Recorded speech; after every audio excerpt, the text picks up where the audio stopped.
Hey everyone, I hope you're doing well and staying safe during this time. If you're new here, welcome to the channel. Like I said, thank you so much for checking me out. If you haven't done so, please make sure to hit that subscribe button just right below the video. Cool, thank you so much. I really do appreciate it. And if you're returning, welcome back. Thanks again for your support. I truly do appreciate having you here. As the SEC versus Ripple litigation draws to a close, the exchanges between the parties have become harsher and more detailed than they were in the earlier stages. Recent comments made by Ripple's legal counsel have prompted legal experts who are following the case to conclude that the SEC internal documents, which Judge Ned Byrne has ordered to be produced, contain information that could be harmful to the agency. Judge Ned Byrne has ordered that the documents be produced. In a video in which attorney Jeremy Hogan, a partner at the Hogan & Hogan law firm, explained the latest developments in the investigation, the evidence was referred to as the smoking gun, according to the video.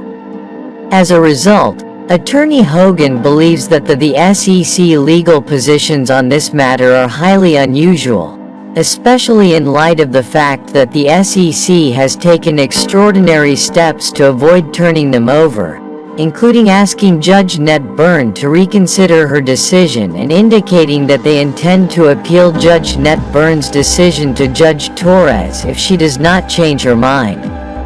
By the way, do you think this should be the final event enabling Ripple's win? Let us know in the comment section down below. In a previous video, he expressed his concerns that something was wrong with the SEC, saying, "There must be something really bad going on." Something that, in the end, completely undermines the SEC case. If the SEC legal gymnastics on this issue can be justified, then something is seriously wrong. He now claims that his suspicions were correct in light of this, which may prove to be correct given that the SEC previously examined XRP and determined that it did not constitute a security. The SEC used a portion of the judge's ruling in order for individual defendants to be found guilty of wrongdoing. They must have knowledge of wrongdoing to argue that internal documents relating to Hinman's speech were not relevant in this lawsuit. The SEC disagreed. In light of Judge Torres' order, it is clear that the SEC internal documents, which reflected staff's thinking about XRP, Bitcoin, Ether, or any other digital asset, have no relevance, according to the motion. Comment, XRP Army, if you believe Ripple is about to win.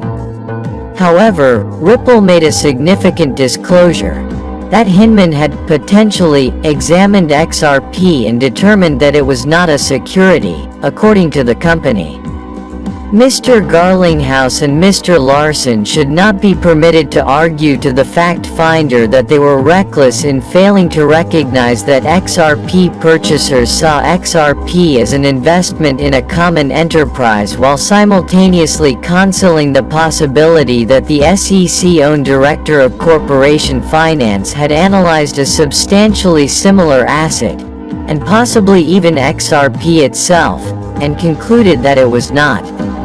Attorney Hogan acknowledged the possibility of a bluff, but asserted that the likelihood of this occurring is greater than the likelihood of it occurring.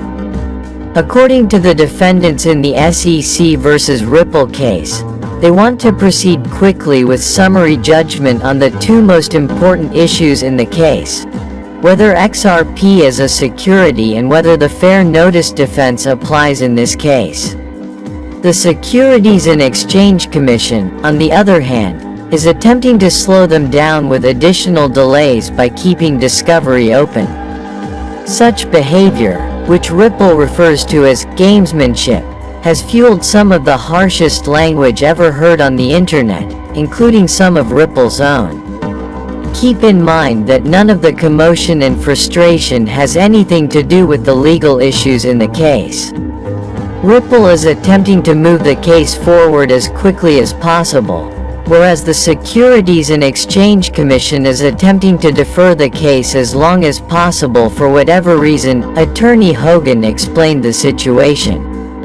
If Ripple is successful in bringing those issues to summary judgment and winning on either of those issues, the case against Garlinghouse and Larsen will be dismissed. In other words, Ripple asserts that, because discovery involving those two issues has been completed, the Ripple case can proceed on one track while the discovery of other issues relating to the individual defendants can proceed on another track in the meantime.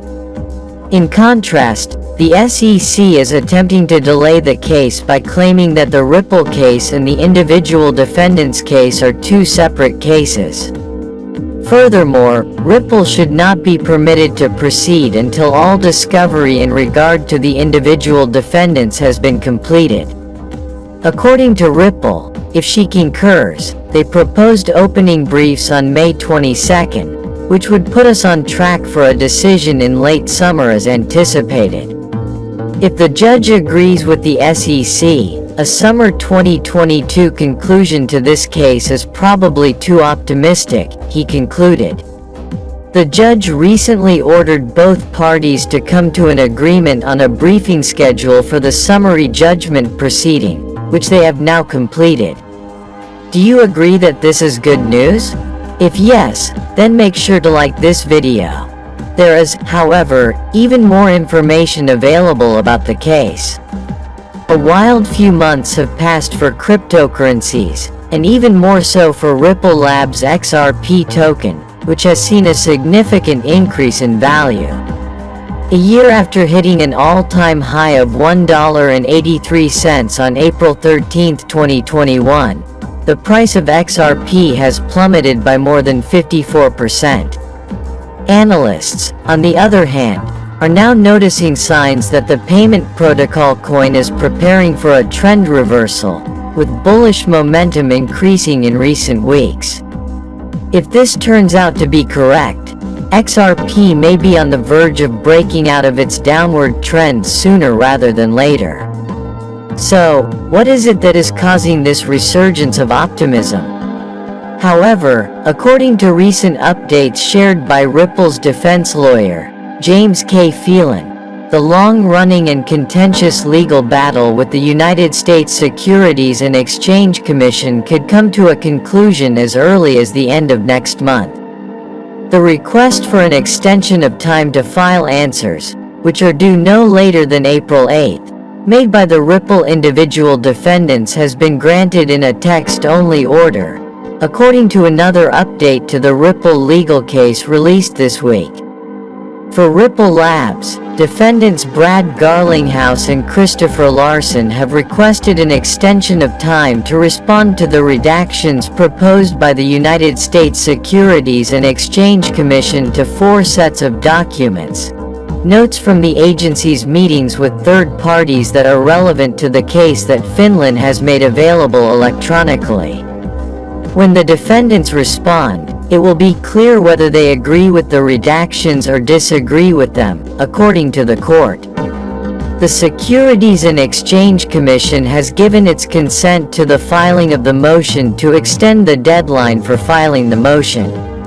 A letter addressed to Judge Sarah Net Byrne states that the SEC legal team is required to provide the redacted documents by the beginning of next week at the latest, unless an extension is requested. The defendants in the Ripple case have until March 28 to respond to the allegations against them.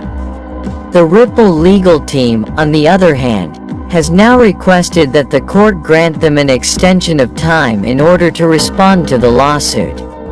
On March 24, according to media outlets, the SEC filed a motion with the court in order to obtain an extension of time to make the aforementioned redactions to the notes pertaining to the Ripple case.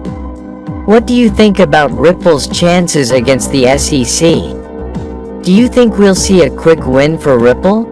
Let us know in the comment section. If you want to continue to know about XRP, we have got 2 videos waiting for you on the end screen to check out.